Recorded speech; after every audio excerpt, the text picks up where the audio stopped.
be acceptable in thy sight. Lord, my strength, and thou art my redeemer. Keep us, Lord, forever in thy truth. Lord, speak through us. Use us for thy service. Strengthen us where we're weak. Build us up where we're torn down. Guide us and direct us.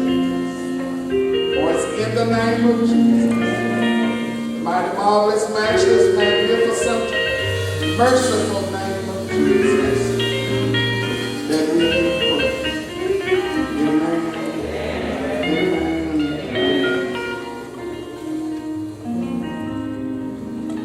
Ruth, chapter 1, verses 19 through 21. Ruth, chapter 1, verses 19 through 21. I want to apologize if I forgot to announce and acknowledge that we're asking the mass choir this evening. Men will be on the spotlight, but we're asking our mass choir to come. And so that we'll have it right. When we go out, we're asking that our mass choir will go. That's everybody. Mayor, chorus, inspirational choir, children, babies, anybody else concerned. We invite you to go. We ask you to go. I understand the men got some things they're going to pull out for us this evening. So we're excited about that. But our mass choir will be going because we are not separated. We are one. And so we should be able to support each other. Amen. It ain't I don't come to is my thing, it's we support each other. Amen. So we got that taken care of. We're going to make arrangements and for our nursing home and reset that for another day. So we'll be here about 1:15, whatever. Yeah, so we can be ready to leave here and be there at 2:30. All right. Ruth 1, verses 19, 20, and 21. We honor God the Father, God the Son, God the Holy Spirit, to our deaconess, our Levitical, our music, our youth ministry, to all who have assembled. Ruth chapter 1, verses 19 through 21 says, so they too went until they came to Bethlehem. And it came to pass when they were come to Bethlehem that all the city was moved about them. And they said, is this Naomi? And she said unto them, call me not Naomi, call me Mara. For the Almighty hath dealt very bitterly with me. I went out full, and the Lord hath brought me home again empty. Why then call ye me Naomi, seeing the Lord hath testified against me, and the Almighty hath afflicted me? God's word for God's people. A few minutes, I want to talk about from bitter to sweet. From bitter to sweet. Thought I would get a little excitement stirred up because we've been studying about Ruth and Naomi. From bitter to sweet. The words of heartache, disappointment, anguish that constitute the text are from the lips of one of the Bible's great but gentle sufferers. When we think of those in the scripture who suffered much, our minds automatically turn to Job and possibly to Jeremiah, the prophet who personally internalized the pain that he saw coming on his folks. When we think of those who suffered much for the cause of Christ, we naturally think of Paul, John on Patmos, or Peter who was crucified upside down, or the other disciples, and the many nameless martyrs who chose to die rather than deny their faith. All right.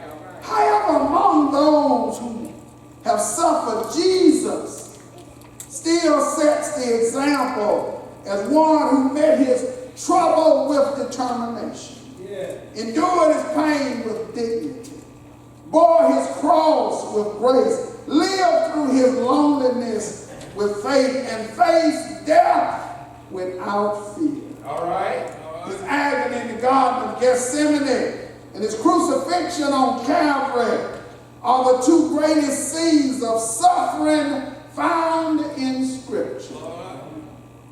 The list of those in Scripture who suffered much would not be complete, however, without Naomi, whose life is chronicled in the book of Ruth. This book is as much about her as it is about her daughter-in-law, after whom it was named. One day, many centuries ago, the sun rose upon the land of Palestine, and daylight revealed earth that was parched and dusty, fields that were barren. Palestine at this time was in the midst of a severe famine. Every crust of bread and grain of wheat, barley, and corn became a valued commodity and was carefully monitored so that none would be wasted. As people eked out a living and struggled to survive, they considered their options and their futures. Some old-timers who had experienced famines before counseled those who were despairing to just hold tight, sit still, wait for God until things got better. Kind of like the stock market, bouncing back and forth, and some folks are just saying, just hold on. It'll stabilize after a while.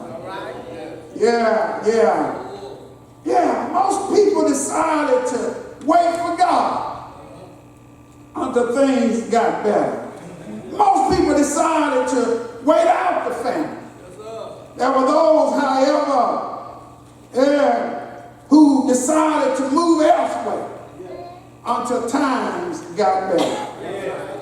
Among those who decided to relocate was a man by the name of Amalek, who decided to move, therefore with a mood of sadness and many tearful goodbyes. Amalek and his wife Naomi and their two sons traveled to the land of Moab to begin their life anew.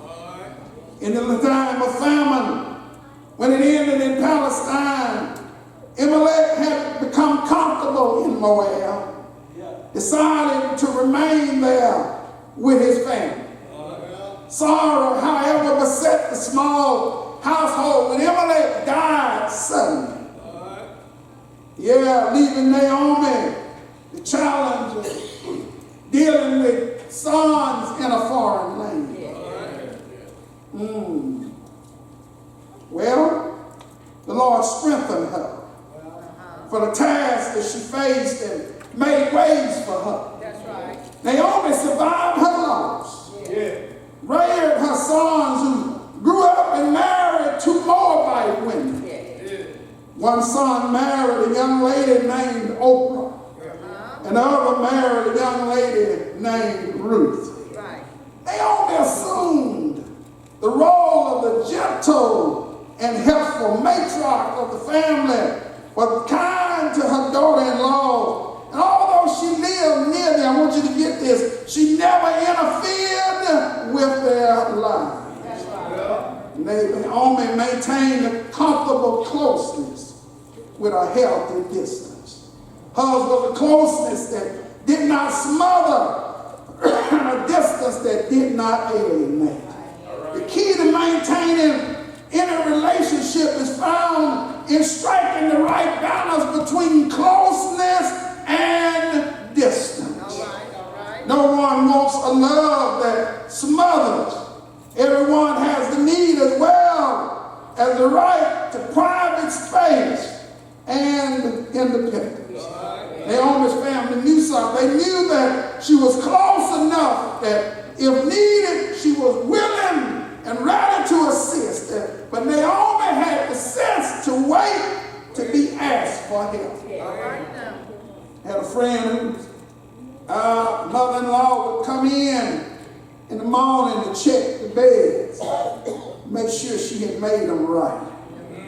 Check the pots in the evening to make sure she had cooked what her husband wanted. However, Naomi wasn't like that. She took the initiative in offering. If she took the initiative in offering a suggestion, a helping hand, she sought the proper time and the proper way. Sometimes our offer of help is rejected because it's offered in the wrong way. Folks don't want to feel beholden simply because somebody else helps. They don't want their self-respect to mean their feelings disregarded and their dignity trampled upon because someone is helping them. We quick to say, I offered my assistance, but they acted as if they didn't want it, so forget them. Somebody is in need and don't want our help, maybe we should ask why. The problem might be their attitude, but it could be our attitude. How we acted when we made the offer. Sometimes we offer help grudgingly, sometimes we offer help condescendingly. Yeah, people may be in need, but they still can read our attitude. Being helpful means more than having resources. It also means having the proper attitude, being sensitive to the needs and feelings of other folks. Hallelujah. Yeah, I've known folks that say, well, I helped her when she didn't have nothing, and now that she got a little something, she act like she don't even know me. But how did you go to her? Evidently, Naomi was able to strike the right balance between closeness and distance, and was able to offer her assistance in the right way because she won the genuine love and respect and not simply the tolerance of her daughters in life. Yeah, they started referring to her as mother. And a spirit of peace, existed in their family. Things went well for about 10 years when tragedy struck again within the family. But then a short period of time, both of Naomi's sons died. As matriarch of the family, Naomi assumed the responsibility of caring for her daughter-in-law. Two younger women, along with Naomi, struggled to pull their lives back together. They consoled one another. They worked together and shared with one another. Life in Moab, however, was not the same for Naomi without her husband and her two sons. Sun didn't shine as brightly for her there anymore, and she began to think about home. Yeah, she thought about the rolling hills and fertile fields of Palestine. Thought about Bethlehem and its familiar sound and smell. Having lost her husband and son, Naomi began to think about her own death. Thought of being buried in Moab, away from her home, away from her kindred, did not sit well with Naomi. Thus Naomi made a decision. She decided to go home. Being a fair person, she understood some things. She understood that she had no right to take her daughter-in-laws away from their homeland. Therefore, she told them, go back to your parents' house. First, they refused to leave her. The three of them started out for the land of Judah. They neared the border. Naomi again turned, spoke to them about returning to their parents' home. She told them that she had nothing to offer them. It grieved her to have their futures linked up with her misfortune. She reminded them that they were still young enough to have productive lives. Oprah, with much regret, turned back, but Ruth clung to Naomi. It was then that Ruth made her classic declaration of love that lived through the ages, one of the most beautiful expressions of devotion that anyone has ever uttered. She's asked me not to leave you or return from following me. Where you go, I'll go. Where you lodge, I'll lodge. Your people will be my people. Your God, my God. Where you die, I will die. And if I be buried, and there will I be buried, may the Lord do so to me, and even more, if even death parts me from you. Ruth, when Naomi saw Ruth meant business, she remonstrated no more. She didn't argue no more. The two of them continued their journey to Bethlehem. On their arrival, those who remembered Naomi were stunned by her return. The change that the years and saw. Y'all ever had that happen? Folks come back home and we are amazed by how they look compared to how they left. There's always somebody in the crowd that's bold enough to talk about either you done got fat or you done got skinny. Stunned by her return, they said, asked, is this Naomi? To which she replied, don't call me Naomi. All right now. Call me Mom. Right. The Almighty had dealt very bitterly with me. I went away full, and the Lord had brought me back empty. Why call me Naomi when the Lord has afflicted me, and the Almighty has brought calamity upon me? The name Naomi means my joy, my bliss, the pleasantness of Yahweh our God. It is suggestive of all that is charming, agreeable, and attractive. The term Mara, on the other hand, means bitter. Thus, when Naomi said, call me Mara, she was saying, why call me joyful when life had dealt harshly with me? Call me bitter because such has been my lot, my sorrow, my heartaches, and my many burdens. I don't know about you, I believe that all of us have had some Naomi days. We wonder why life has treated us so harshly. With all the healthy folks, why are we sick? With all the happy marriages and families, why does our home life have to be in turmoil?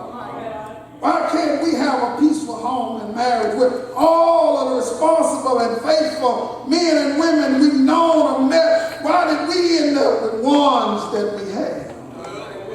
With all the understanding and open-minded parents we have observed, why do ours have to be so overbearing and set in their ways?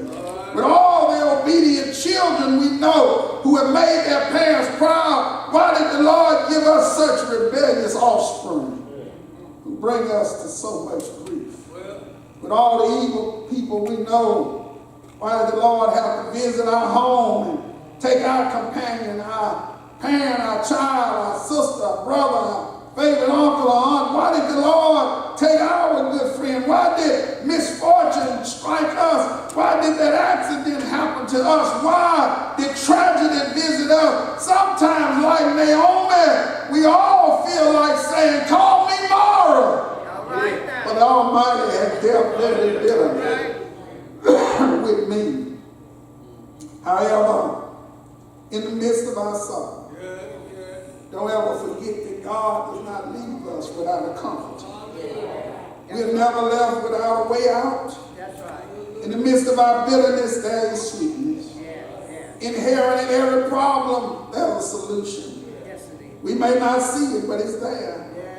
We may not want to accept the way that God has prepared for our deliverance, but it's there. No one life is totally bitter. Therefore, when life seems bitter, look for the sweetness. When the night is dark, look for the moon.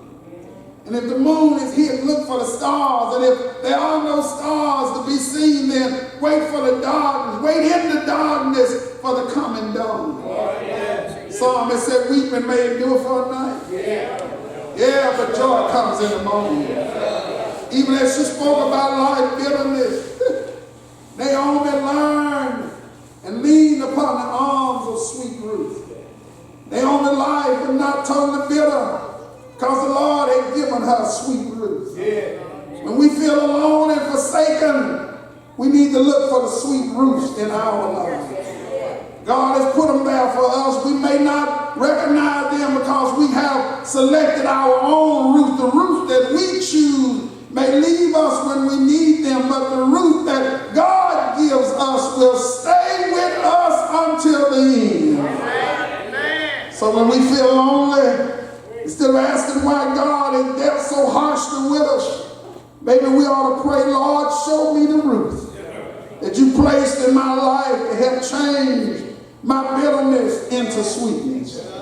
God gives us a Ruth, let's treat her right. God gives us good parents who constantly pray for us and who have our best interests at heart, even before their own, treat them right. God has given us good companions, let's treat them right. Others may look more flashy, others may look more exciting, but they are not the Ruth that God has selected for us. Yeah, we ought never mistreat our Ruth because we have eyes on somebody else. Those who mistreat one Ruth will mistreat another, and those who will lie to one Ruth will lie to another. If God has given us good friends, we ought to never start taking them for granted or using them. We ought never be disloyal to Ruth who have shown themselves to be friends. Because we're trying to fit in with a new crowd. God has given us Ruth, let's treat them right. Because they may be the source of our blessing. Naomi and Ruth arrived in Bethlehem at harvest time. As they journeyed to Bethlehem, they wondered how they were going to eat. And when they arrived, they discovered that eating wouldn't be a problem. During the season of harvest, there's an abundance of grain. After the reapers went through the fields to gather the grain, the poor were allowed to pick the gleanings that was left. Since Naomi was too old to work, Ruth volunteered to glean in one of the fields.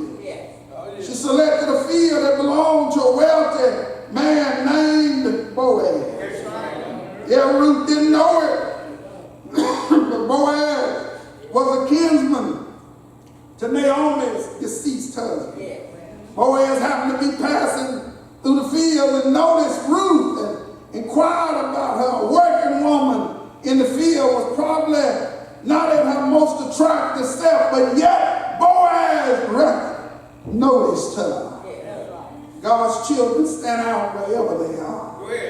Whether in prison like Joseph or in a reed basket floating down the Nile River like Moses, or in a crowd like Saul, first king of Israel, or in a field like Ruth, God's children have a way of shining and standing out wherever they are. We don't have to wear outlandish clothes or speak in strange tongues.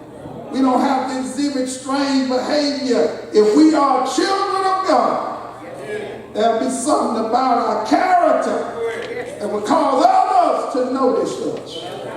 Hallelujah. Yeah, I might as well tell it on Leland. Yeah, we were at a hole in the wall. I don't know if y'all know anything about that. One way in and one way out. Yeah, I bought my setup for the night. Over in the corner, we were having a ball, and over in the other corner, there was an older lady that had been cut. Looked like she'd been ravished by time. Didn't know me from Adam's house cat. Called me over there and said, son, let me tell you something. Don't come back in here no more. God got something better for you. I'm telling you, if you are one of God's children, there's something about you that will cause others to notice you wherever you are.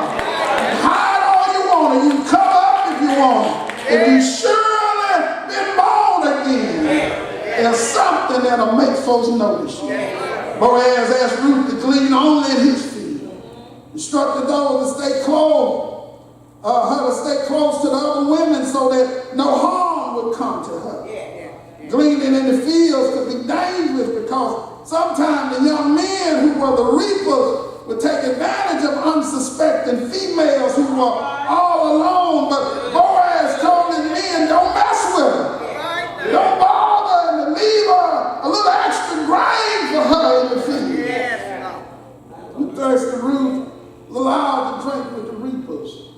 Ruth asked Boaz why he was being so nice to her. He replied that she had heard how kind she had been to her mother-in-law. He hoped that the Lord would bless her for her goodness. Don't fool yourself. If you're good to other folks, God has a way of blessing you. Courtship ensued between Ruth and Boaz with some behind-the-scenes direction. Those that came to Sunday school, y'all remember what Naomi told Ruth to do. Those who are young are called because they're strong. Those who are old are needed because they know the way. Sweet Ruth was young enough and industrious enough to go to the field, had enough character to attract Boaz's attention. But when she left the field, she had to rely on her mother-in-law's advice because Naomi knew the way to Boaz's heart. Ruth, hallelujah. Boaz was married, and in time a son was born. Yeah, Naomi was asked to nurse the son.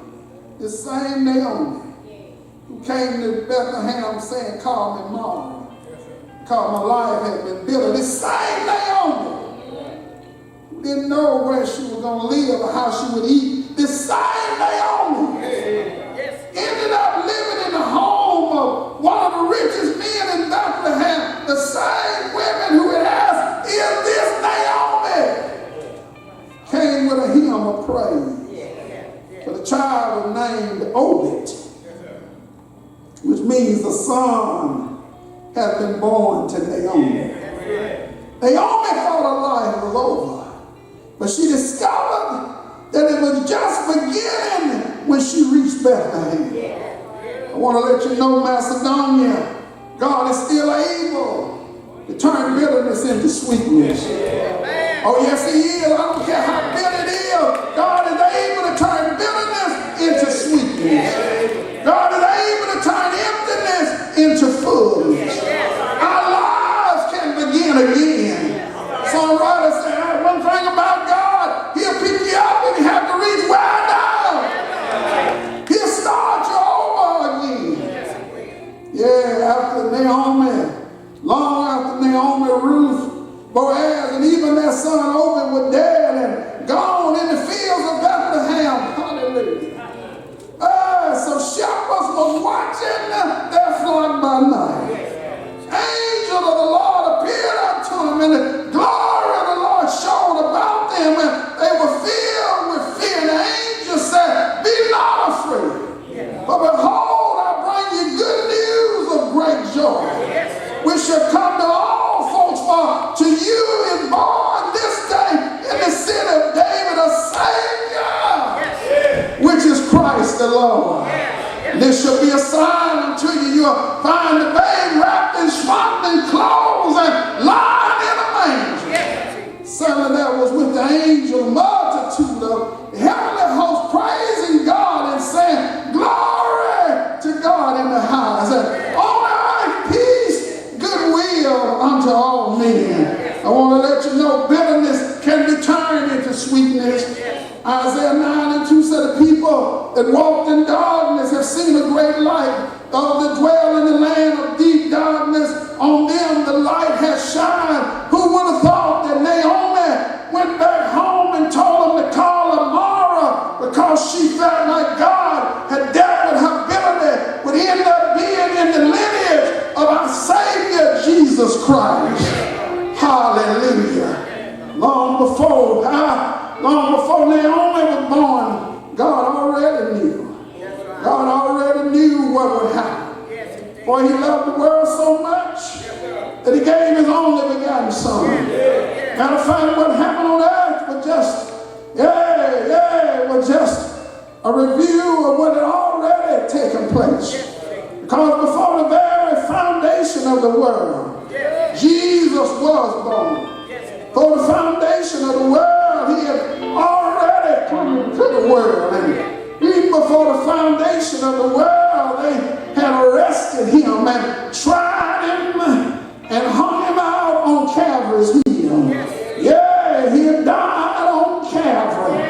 Thank God He took bitterness and wrapped it up and laid it on the cross and died on Calvary. Hung His head in the locks of his shoulder, gave up the ghost and died for your sins and mine. Yeah, thank you, Lord. He not only did he die for me, but he went down in a dusty grave. Yeah, not only did he die for me, but he went down into the very pits of hell. Yeah, preached to the demons in hell and declared that the wages of sin is still death, but the gift of God is eternal life. Yeah, thank you, Lord, for Friday night. Thank you for all day Saturday. Thank you for Saturday night, but most of all, thank you that early Sunday morning he got up with all power in his hand, stepped out of the grave, ducked off his dying shroud, and declared all power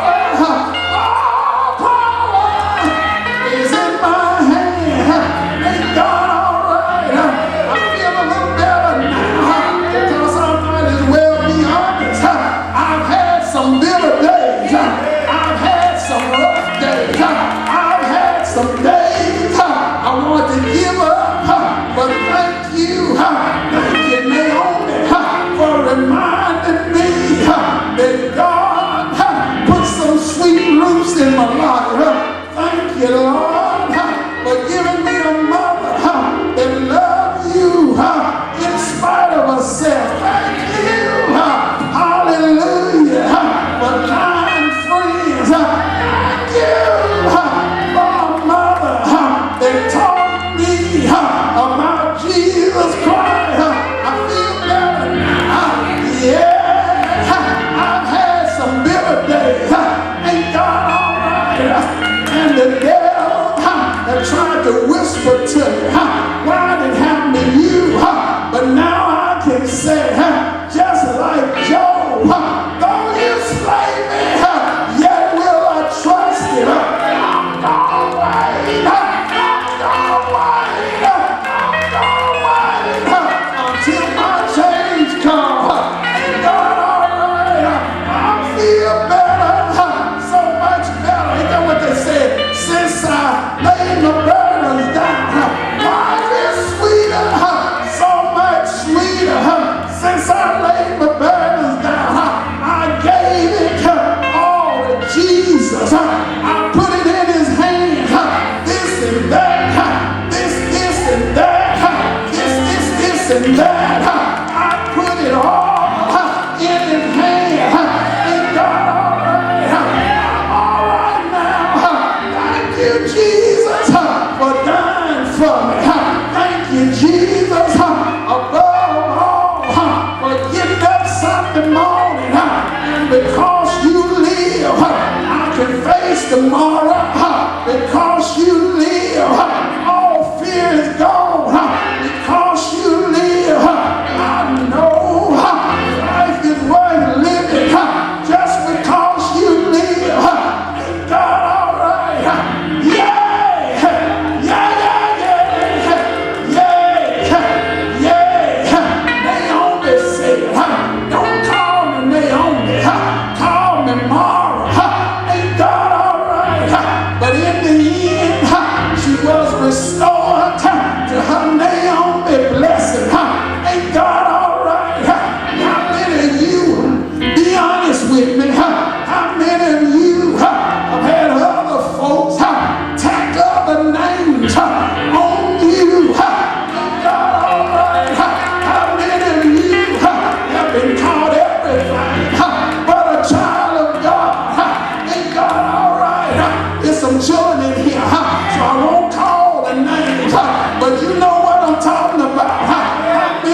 to sweet. Hallelujah. As a matter of fact, the word of God, bitter in your mouth, but sweet as honey in your belly. From bitter to sweet. I don't want to fool you. I don't want to fool you. You're going to have bitter days. Life going to have its ups and downs. Matter of fact, the saints of old said, we will not travel on flowery beds of ease. We're going to have some ups and downs. And sometimes we're going to look around at other folk that ain't doing nothing, ain't trying to be better, but seem to be getting it all, and we're going to say to ourselves, Lord, why? Lord, why? That's all right. Just hang on. Just hang on. He said, don't fret yourself because of evildoers that seem to prosper in their way because they're going to be cut off. They're going to be cut off. Doors of the church are open. If you have not accepted Christ as your Lord and Savior, you can be saved right now. You can receive sweet